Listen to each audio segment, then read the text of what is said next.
Hello again. Welcome back to the Go Read Some Books podcast. I'm Shane Skelton along with my sidekick, Josh Fillmore. Hello, hello. And we're going to talk to you today about Books. Lots of books. Books. We took off a week. We did. Thanksgiving. We did. Yep. Yeah, but now we're back. Then we're going to take off some more for Christmas. Probably. It is good to be back. Yep. Now, I know that most of our listeners today in our audience, they wonder about the future. Mm-hmm. It's just a natural thing. And they're concerned about the end times or what's going to happen after they die. Well, I want them to stay tuned because I'm going to introduce a great book to you to read along with your Bible that's going to cut through all the noise that you hear today about the end time events and prophecies and clarify the truth for you. So just stay tuned. Awesome.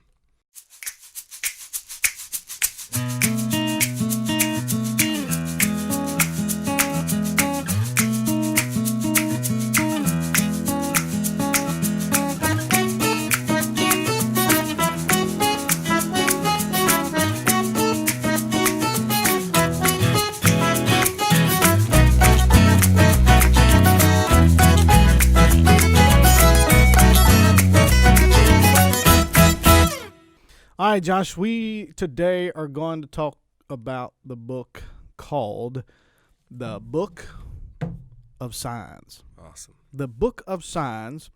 It's a brand new book put out this year by David Jeremiah.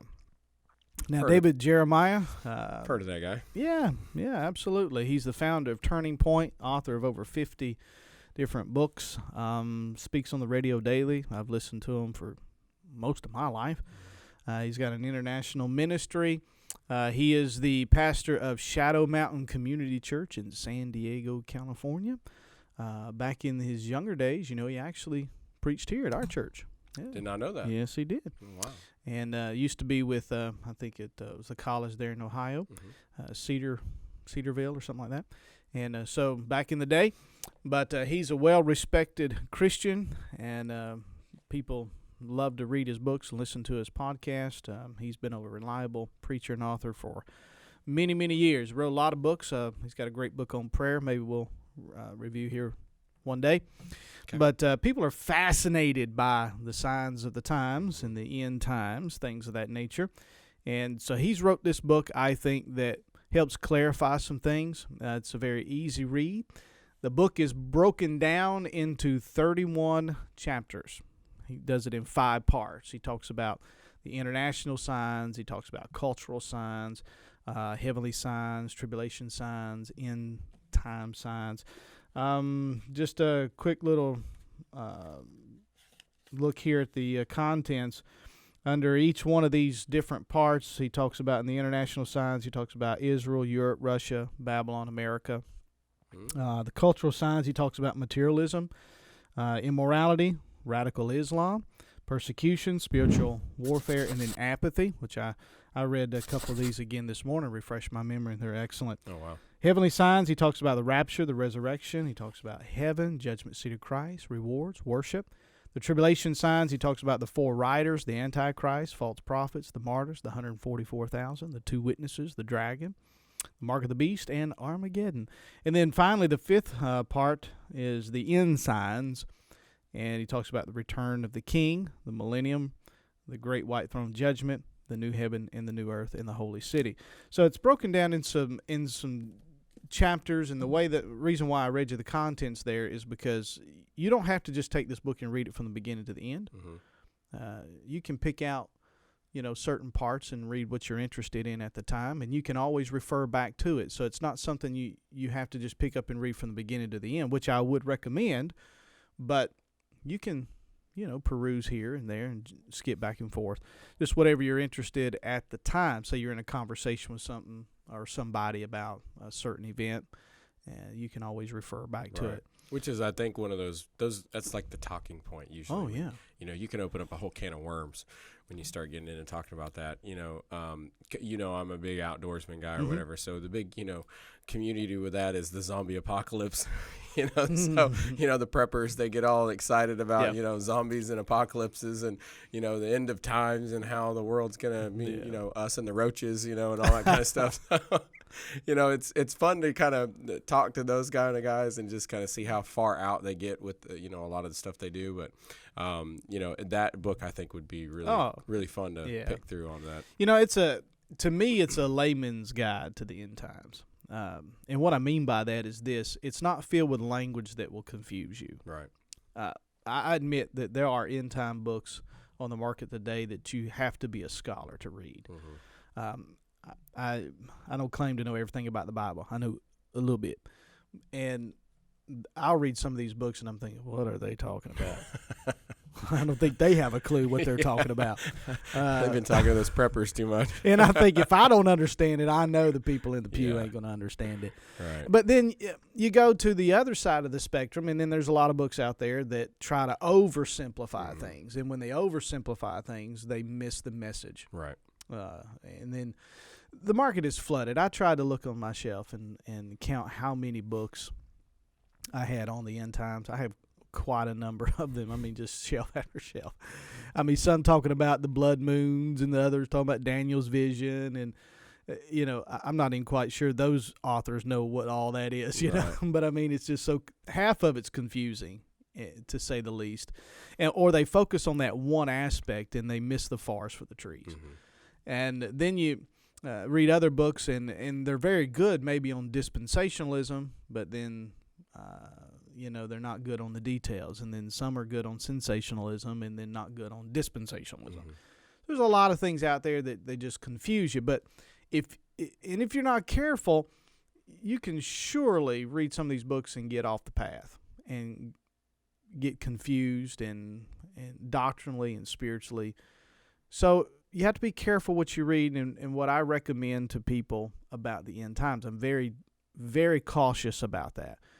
So when I say that I highly recommend this book, that's not said flippantly or off the cuff. I mean, I really do highly recommend this book because it checks all the boxes. It's easy to read. It's broken down into subjects that are interesting, but yet not overcomplicated in its writing. And so I just think it's a great book to read, and I would highly recommend it during this Christmas season. Pick it up. Good stocking stuffer, if you will. To end the year with the end of times? I guess you could. Yeah. That's awesome. I just did a 10-week series here at the church on Sunday morning, on prophecy, end time events. It was entitled, What's Next? Mm-hmm. One of my most, requested sermon series. And I just did that book, or that series, a few months ago, and finished it up. And to be quite honest with you, I wish I had this book when I was putting all that together. It would have saved me a lot of time. A lot of research, a lot of digging and poking and kind of simplifying things. Yeah, I had to wade through all that other stuff, Mm-hmm. But it's a great little book. It's hard to take end time events and simplify them. It really is. Right. And without them becoming mystical or sensational. Right. Well, I mean, just even reading through Revelations, I mean, you know, especially because we read the King James Version. So like you read through there and it's like, what are they talking about? Like, this sounds like some kind of a mystery, like thriller kind of spooky kind of a movie when you start, trying to visualize what they're talking about, and it's like I get it, I mean I've read I don't know how many times through Revelation. I still, you're like, what are they talking about? Yeah. what was John on when he saw this? I mean, was you not here during that 10 weeks? I was. I'm talking about prior to that, because if somebody didn't go through that series and you listen to you break it down and then have this book to read, you could look through that and it's like, man, that is the most psychedelic thing I think I've ever heard or seen in my life. Yeah, it's written in pictures and things of that nature. Right. But if you're interested to learn more about the end times, and when I say that, what's next on the calendar of God is basically if you're interested in the rapture. Mm-hmm. All right, we'll take that first. Mm-hmm. People talk a lot about the rapture and what that is, and there's a lot of ideas out there if it's true, if the Bible is literal when it comes to that. Right. I honestly think that it is true. I believe the Bible is literal with that. I believe that the rapture will take place before the tribulation period. I'm a pre-trib. And I don't make any apologies for that. I mean, there's a lot of people that are mid-tribs and things of that nature, but, they think that the rapture will take place midway through the tribulation period. I'm of the persuasion if you're here the first 3.5 years, don't pack your bags. You're going to be here the last 3.5 years. I'm a pre-trib person. I believe that, we are saved from wrath to come. And when you understand the tribulation period is God judging and purging the nation of Israel, but it will involve the whole world. So if you're interested in the rapture, if you're interested in the tribulation period, hey, this is your book. If you're interested in the judgment seat and what's going to take place there, when we stand before God and give an account of our stewardship, not of our sin, but of our stewardship, how we lived our life as a Christian here upon the earth. If you're interested in that, this is your book. If you're interested in the marriage supper of the Lamb, which is an event that's going to take place after the judgment seat of Christ, when we as God's people will be presented as a glorious church to Jesus Christ as his bride. I mean, if you're interested in that, this is your book. If you want to know about the second coming of Christ, which is different than the rapture, this is when the Lord is actually going to set foot upon the earth again. In the rapture, he's going to come in the clouds. He's not going to set foot upon the earth. But in the second coming, or the advent of the Lord, then he's going to come and actually set foot upon the earth again. And he's going to bring the tribulation period to a close. He's going to defeat the Antichrist and his armies. If you're interested in that, in the Battle of Armageddon and all that, this is your book. If you want to know more about the millennial reign of Christ, when God's going to rule and reign with a rod of iron on the throne of David for 1,000 years, I always look at the millennial reign like a honeymoon period, of Christ and the church. But if you're interested in that and what it will be like, this is your book. If you're interested in the the great white throne judgment seat, not the judgment seat, but the great white throne judgment, which will be for the lost. This is not going to be for the saved. This is for those that have rejected Christ as their Savior. The Bible talks about the dead, both small and great, being resurrected, being standing before the Lord there.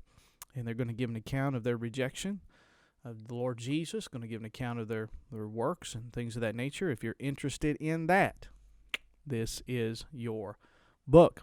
So it goes into great detail. I think it's, it's quite a... So this book pretty much... 400 and something pages. This book can pretty much answer just about any question you may have. Exactly, and that's my point. It's a book that you can refer to time and time again. You'll go back to it and read it. It's easy to read, so don't feel intimidated by it. Get it, read it. I think you will not regret buying this book. So I highly recommend it. I'm not flippant about the books of prophecy that I recommend. So this one is a very good one. People are all the time asking me, what's a good book for that? I cut my teeth on Dwight Pentecost's book on, his book on the end times and things. Is that the one? I think I may have seen that. Is that a white book? It's got looks like sketch drawings of some angels or something on it. No. Okay. No. My buddy had a book that was that, and I want to say that was what it was on. Was on the Pentecost, and I was like, No. Dwight Pentecost is his name, and it's called Things to Come: A Study in Biblical Eschatology. No. No, that's not the book that I was looking at. Okay. Yeah. As a matter of fact, I took a picture of it and sent it to my friend the other day. He's wanting a book that I would recommend on the end time. Right. So I cut my teeth on that. I'll also put that in the show notes if anybody's interested. But it's probably a book that might be a little bit more difficult to read. Well, the reason I ask is because the book that my buddy was showing me is like, oh, man, it's a great book, And I was like, what's it on? He's like, oh, it's on the end times and how everything's going to go. And I'm reading it, and I'm like, is this, English? What is this? I'm like, this doesn't even sound like it's the English language. It's Latin. I was like, man, how I don't understand how you can even understand what you're reading here, because it literally made no sense when you're reading trying to put the sentence structure together and the words they're using. I'm like, I have no idea what they're talking about. Yeah, it's written for student level, college level, things of that nature. But Dwight Pentecost's book is not quite that way, but it's written more toward the student, and it could be difficult. I could see where people would have a hard time reading some of it. So, you know, if you're You're like me. if you you're don't an get it. average layman, I'm telling you, this book is tremendous for that. Got And may I say, I say that, but I don't want you to think that it's not for the more right. mature student Christian. Because as I said, I picked it up and read some of it again today, and I thought, man, that's pretty good. You know, I like the way that he illustrates. So he uses modern illustrations. He always starts the chapters out with modern stories that you can grab onto. And then he goes into, you know, depth. And he talks about Babylon and where's that at and what does that have to do with us today, you know. So it's really good. I highly recommend it, especially this Christmas season. Pick it up, read it. You will not be disappointed. Okay. Sounds like that's another one that I'm going to add to the library then. Giddy up. They have an audiobook? You know, they might. Probably. I don't know. It's brand new. It really sure is. It's published this year. Was it? So he Yeah. probably doesn't have one yet. Usually they take about a year to get that out. So I don't know. It may be. cool. All right. Well, I think that'll wrap it up for today.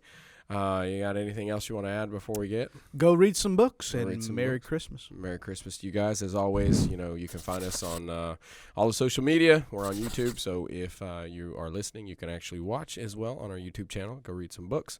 Website, goreadsomebooks.com. And that'll do it for today. If you ain't got anything else, let's get out of here. All right. All right, Merry Christmas, guys, and we will see you guys next week. Take care.